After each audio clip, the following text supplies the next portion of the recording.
नमस्कार, मैं हूं आपके साथ शुभांगी सिंह मिश्रा और हमारी इस खास पेशकश में आप सभी का स्वागत है।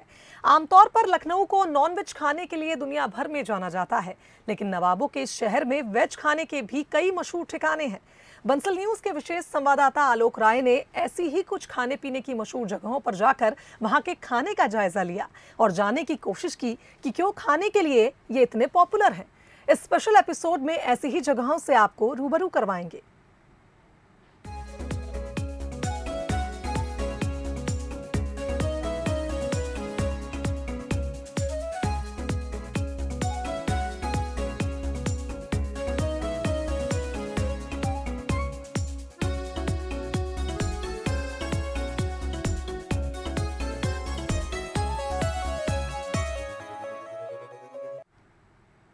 लखनऊ सिर्फ अपनी तहजीब के लिए ही मशहूर नहीं है, लखनऊ को अपने खान पान के लिए भी जाना जाता है। ऐसी ही एक दुकान है शर्मा जी की चाय। शर्मा जी की इस चाय के शौकीन सिर्फ लखनऊ में ही नहीं है, बल्कि दूर दूर से लोग यहाँ चाय पीने आते हैं।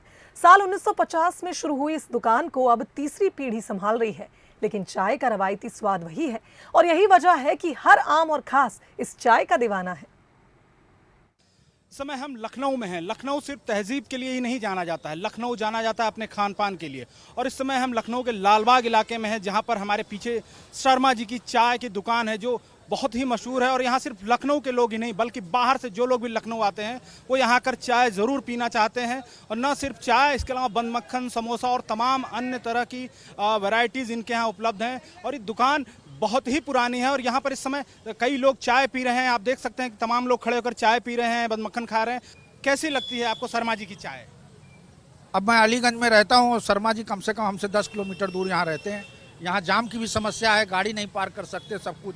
उसके बावजूद ये पसीना बहा के अगर हम चाय पी रहे हैं तो शर्मा जी से चाहत तो वही है, इस चाय से चाहत तो जरूर। कहते हैं ना कि वो वसीम बरेलवी का एक बड़ा अच्छा शेर है कि बड़ी तकलीफ देता है मगर छोड़ा नहीं जाता। तो तकलीफ चाहे जितनी हो, लेकिन शर्मा जी छूट नहीं रहे। क्या खास लगता है आपको इस चाय में, जो आप यहाँ पर आकर इस चाय को पी रहे हैं? देखिए, लखनऊ और शर्मा जी की चाय दोनों एक दूसरे के पूरक हैं। लखनऊ में रहने वाला कोई भी ऐसा व्यक्ति, हमको लगता है कोई ऐसा परिवार नहीं जो सुबह टहलने निकलता हो यहाँ चाय पीने ना आता हो। लखनऊ के शर्मा चाय की विदेशों तक गूंज है। 35 साल को मुझको याद है, 35 साल से मैं निरंतर चाय पी रहा हूँ। और चाय की जो शुद्धता और क्वालिटी और जो चाय के अंदर एक लखनऊ का एक अपना तहजीब और एक जान छिपी हुई है, ये चाय वाकई में लखनऊ के लिए बहुत ही, मतलब लखनऊ का ये शर्मा चाय पूरे दुनिया में एक तरीके से शर्मा चाय की नाम जानी जाती है और लखनऊ के कारण जानी जाती है। 1950 में ये दुकान शुरू की गई थी इस लालबाग इलाके में और ये तीसरी पीढ़ी है। बात करते हैं मानव शर्मा जी से। मानव जी, नमस्कार जी। ये मानव शर्मा है, आज आप तीसरी पीढ़ी के हैं? हाँ जी, हम तीसरी पीढ़ी से हैं जी। दादाजी ने शुरुआत करी थी सन 1950 के लगभग। तो काफ़ी सारी मेहनत के बाद, संघर्ष के बाद उन्होंने जो है ये मुकाम बनाया। अब उन्हीं की देन है कि जो हम फल फूल रहे हैं बढ़िया। बस ये है कि बस आगे इसको और बड़े से बढ़िया कहते जाएँ और मेहनत करते जाएँ। बहुत दूर दूर से लोग आते हैं, चाहे वो सेलिब्रिटी हो, अगर लखनऊ आए या उत्तर प्रदेश आते हैं तो उनकी कोशिश होती है, उनकी इच्छा होती है कि शर्मा जी की चाय की दुकान पर ज़रूर जाएं और एक बार वहाँ की चाय पिएं, बंद मक्खन खाएं, समोसा खाएं। तो कैसा लगता है आपको? ये अपना बहुत गर्व फील है, कि एक गर्व वाली बात है कि बहुत एक तरह से एक प्राउड फीलिंग आती है कि ये सब चीज़ें जो हैं जो दादाजी ने हमें दी हैं, उस मुकाम पर हम चल रहे हैं, उनके नक्शे कदम पर हम चल रहे हैं। तो यही सब चीज़ें हैं, बाकी भोलेनाथ का आशीर्वाद है। कैमरा पर्सन सत्येंद्र के साथ आलोक राय, बंसल न्यूज़, लखनऊ। और अब बात उस मिठाई की जिसने दुनिया भर में धूम मचाई है, जिसे कहा जाता है वर्ल्ड की सबसे महंगी मिठाई। जी हाँ, लखनऊ की मशहूर 56 भोग दुकान पर मिलने वाली इस मिठाई की कीमत सुनकर आप भी हैरान रह जाएंगे। ये मिठाई 50,000 रुपए किलो में मिलती है।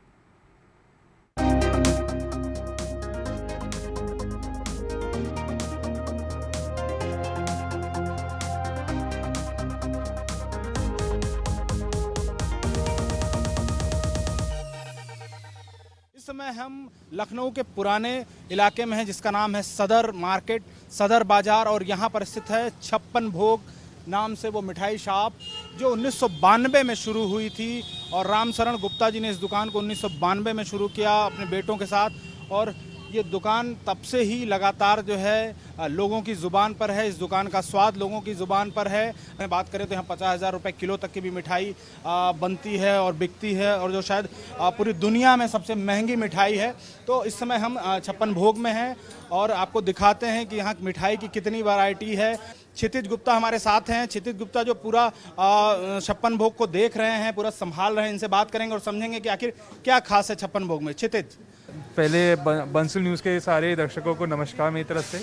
और मैं पहले चीज़ ये बताना चाहूँगा, छप्पन भोग की खासियत हमारे यहाँ की कोशिश ये रहती है कि हम लोग अपने जितने भी ग्राहक हैं हर कोई अपनी बेस्ट से बेस्ट देने की कोशिश करता है, लेकिन हम लोग जो है ना एक होता है एक एक्स्ट्रा एफर्ट डालते हैं।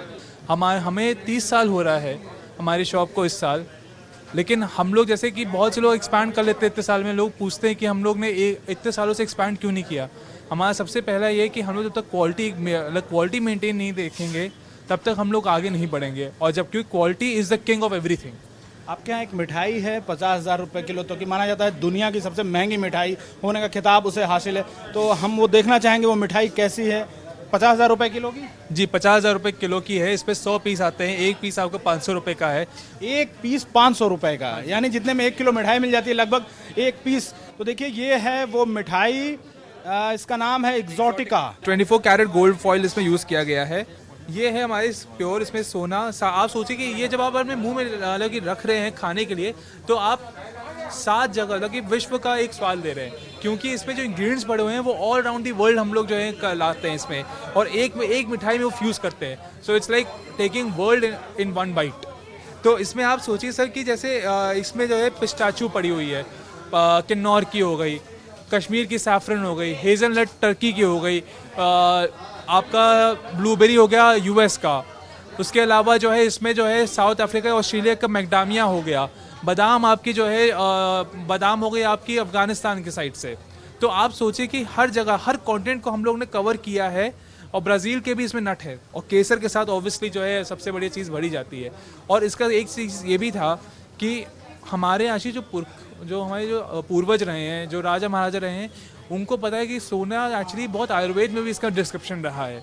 तो gold in digestion it helps in digestion as well, और बहुत सारी बीमारियों को भी क्योर करने में हेल्प करता है।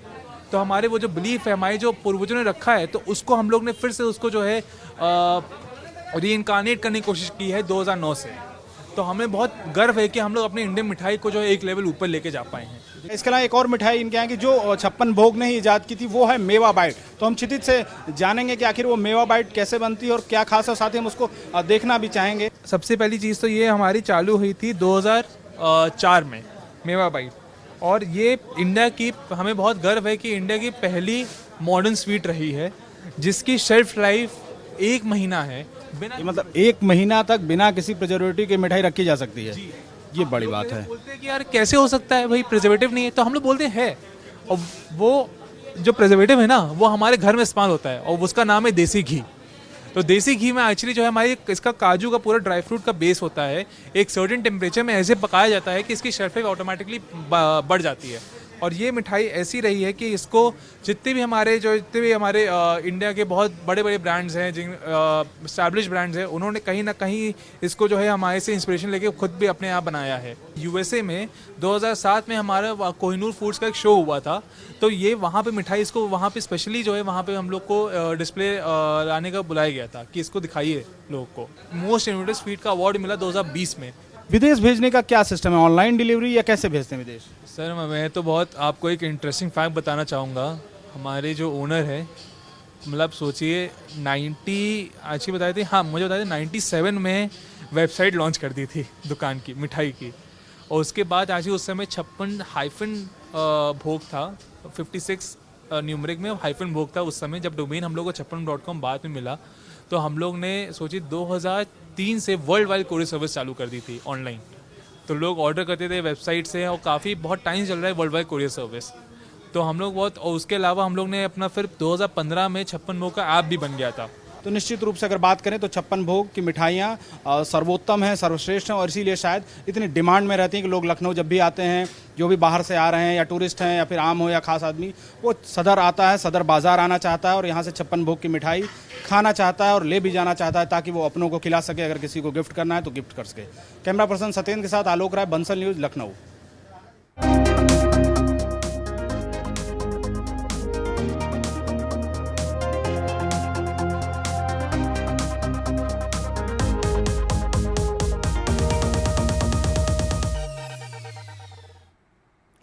चाट का नाम सुनते ही लोगों के मुंह में पानी आ जाता है। आज हम बात कर रहे हैं लखनऊ का दिल कहे जाने वाले हजरतगंज की, जहां मिलने वाली एक अनोखी चाट सिर्फ देश ही नहीं विदेशों तक में अपना जायका बिखेर रही है। इस चाट को कहते हैं बास्केट चाट। तो चलिए चलते हैं लखनऊ और हमारे विशेष संवाददाता आलोक राय से जानते हैं आखिर क्या खास है इस बास्केट चाट में।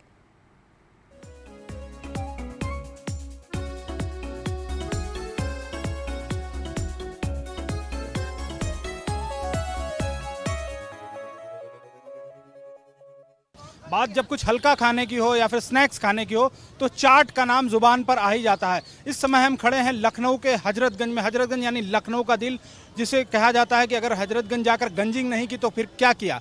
और यहीं पर मेरे पीछे वो दुकान है जहां की चाट सबसे ज़्यादा मशहूर है।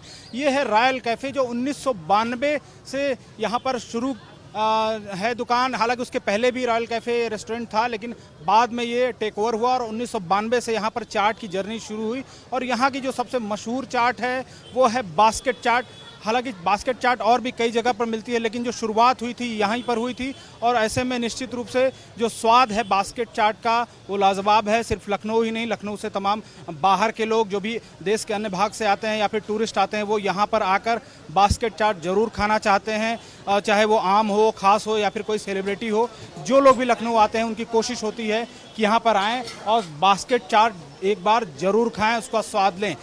क्या खास लगता है आपको इस चाट में? मल्टी लेयर डिफरेंट टेस्ट है इसमें, और हम लोग को बीच बीच में ट्राई करते रहते हैं आके।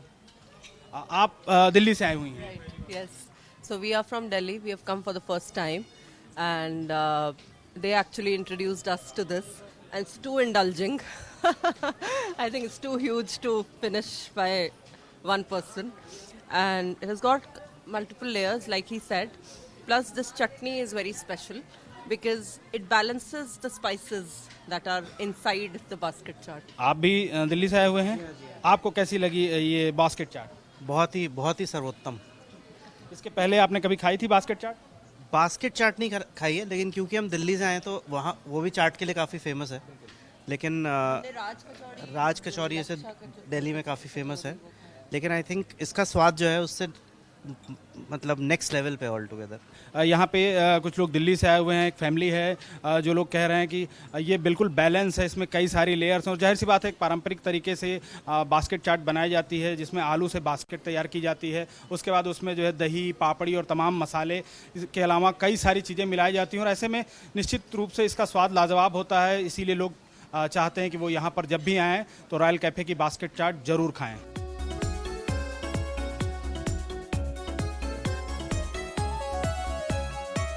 बास्केट चाट कैसे शुरू हुई, इसकी जर्नी क्या है, इसके बारे में हम बात करेंगे हरदयाल मौर्य जी से, जिन्हें प्यार से लोग चाट किंग भी कहते हैं, इसके नाम से जाने जाते हैं। तो आइए इनसे बात करते हैं, समझते हैं कि क्या खास है बास्केट चाट में और कैसे इसकी यात्रा शुरू हुई।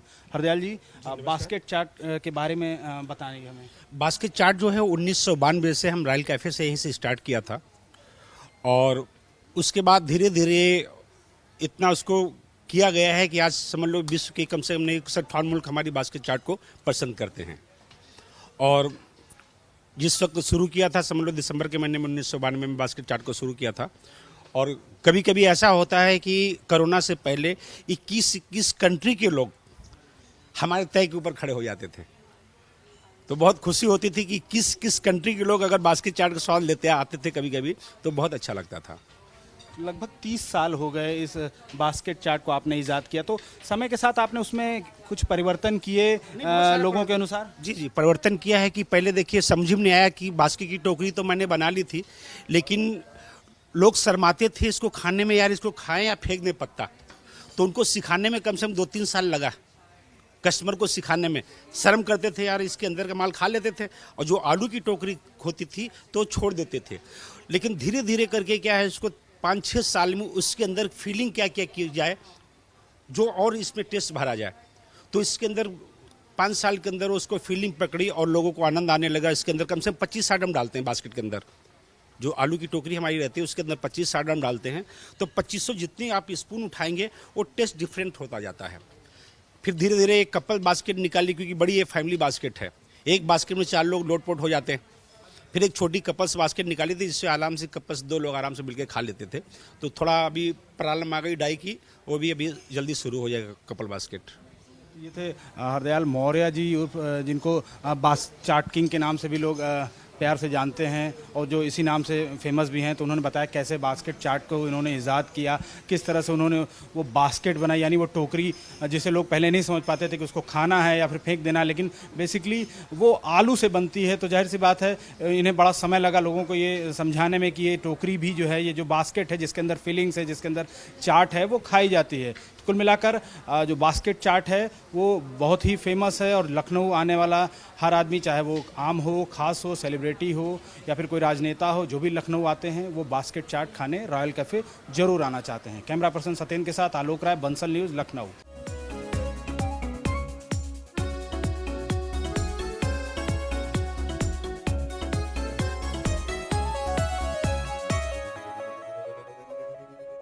अगर आप लखनऊ में कुछ अच्छा और तीखा खाना चाहते हैं तो फिर वाजपेयी जी की कचौड़ी भंडार एक बेहतर ऑप्शन हो सकती है। पूरी सब्जी से लेकर कचौड़ी और कई तरह की चीजें खाने के लिए लोग यहां लाइन में लगकर इंतजार करते हैं। लखनऊ के अलावा बाहर से आने वाले कई मुसाफिर भी यहां आकर खाना पसंद करते हैं।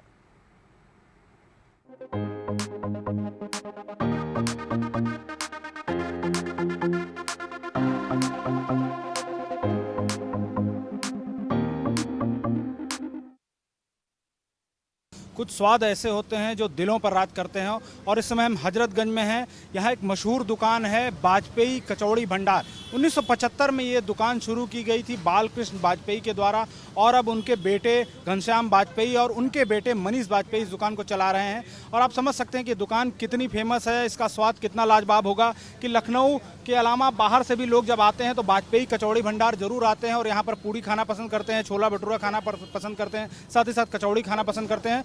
और सुबह होने के बाद ही यहाँ लगातार लाइन लगने लगती है। लाइन लगने के अलावा यहाँ पर ऑनलाइन डिलीवरी का विकल्प भी है, जो ऑनलाइन पैक होके जो है डिलीवर होता है। थोड़ा तीखापन है और पूड़ी थोड़ा हैवी है। 2 पूड़ी खाएंगे तो पेट भर जाता है। सर मैं तो 15 दिन में एक बार आता हूँ, टाइम तो मिलता नहीं है। और पसीना खुद देख रहे होंगे, ये सब्जी का असर है, ये गर्मी का असर नहीं है, सब्जी का असर है। और मैं अपनी उम्र से खा रहा हूँ, लगभग 40 साल से, सन 82 से मौलवीगंज से पूरी खाने आया हूँ। मनीष वाजपेयी जो इस समय हैं दुकान पर मौजूद हैं। इनके पिता घनश्याम वाजपेयी भी दुकान पर रहते हैं, वो सुबह रहते हैं, इस समय ये मौजूद हैं और इनसे बात करेंगे कि आखिर क्या है इस पूड़ी में खास। मनीष, क्या पूड़ी में खास है जो लोग इतनी दूर दूर से आते हैं? पूड़ी में देखिए, सबसे खाने के काम में जो सबसे ज़रूरी चीज़ें होती हैं कि साफ़ सफाई प्लस क्वालिटी अच्छे से अच्छे मेंटेन करके रखिए। और हमारा एक अपना एक मसाला है जो हम लोग खुद बनाते हैं और उसमें कई प्रकार के खड़े मसाले पीस करके अपना एक मसाला क्रिएट करा जाता है और उसका जब इसमें इस्तेमाल होता है तो लोगों को इतने सालों से बहुत पसंद आ रहा है। लखनऊ के अलावा बाहर से भी लोग जब लखनऊ आते हैं तो यहाँ पर आते हैं, पूड़ी खाते हैं और पैक भी करके ले जाते हैं, तो कैसा फील होता है आपको? ऑब्वियसली अच्छा लगता है। अब हम लोग इसी फील्ड का काम कर रहे हैं और जब कस्टमर आता है, भीड़ लगती है तो प्रोत्साहन मिलता है बिज़नेस में और अच्छा करने की कोशिश करते हैं, अच्छा खिलाने की कोशिश करते हैं। जो रीज़नेबल रेट हैं वो उसको रखने की कोशिश करते हैं। हजरतगंज के अंदर 30 रुपये प्लेट, 1 प्लेट पूड़ी आप खाइए, आपका पेट भर जाएगा, स्वाद भी मिल जाएगा। और कहीं ना कहीं भाई भीड़ अगर इतनी आ रही है तो उसका रीज़न यही है कि आप एक नॉमिनल रेट पे चीज़ बेच रहे हैं, उसमें क्वालिटी मेंटेन कर रहे हैं, साफ़ सफाई रख रहे हैं, तभी इतनी भीड़ आपके यहाँ। 1975 से दुकान शुरू हुई और तकरीबन 50 साल हो जाएंगे, तो कितना कुछ बदलाव आपने किया इस दरमियान इस दुकान में, और जो पूड़ी है या अन्य जो सामान आपके यहाँ बनता है और लोगों को परोसा जाता है? बदलाव तो देखिए, स्टार्टिंग में पूड़ी आलू से बिकती थी, केवल आलू का इस्तेमाल होता था, प्याज का इस्तेमाल नहीं होता था, छोले का इस्तेमाल नहीं होता था। धीरे धीरे जैसे जैसे समय बदला तो छोला आ गया, और फिर इसमें प्याज आ गया, मिर्चा आ गया, ये सब चीज़ें ऐड हो गई। फिर भटूरा और खस्ता ये सब चीज़ें पहले नहीं रहती थी, केवल पूड़ी बिकती थी पहले। और फिर छोला चावल भी ऐड ऑन हो गया। फिर दुकान की जो रूप हो गई, शक्ल हो गई, थोड़ी बदली गई 3 साल पहले, क्योंकि हेल्थ और सेफ्टी वाइज ये सब चीज़ें ज़रूरी हो गई, तो हम लोग ने दुकान का गेटअप बदला, बोर्ड वगैरह ये सब चीज़ें चेंजेस करे, प्लस जितना इस जगह पे सुविधाएं हम लोग दे सकते हैं हम लोग कर रहे हैं। बाकी आगे प्लानिंग है आउटलेट्स की, तो देखते हैं कि इसको बढ़ाएंगे और जितना हो सकता आगे ले जाएंगे। और बहरहाल ये दुकान जो वाजपेयी कचौड़ी भंडार, ये देखने में छोटी जरूर है, लेकिन इसका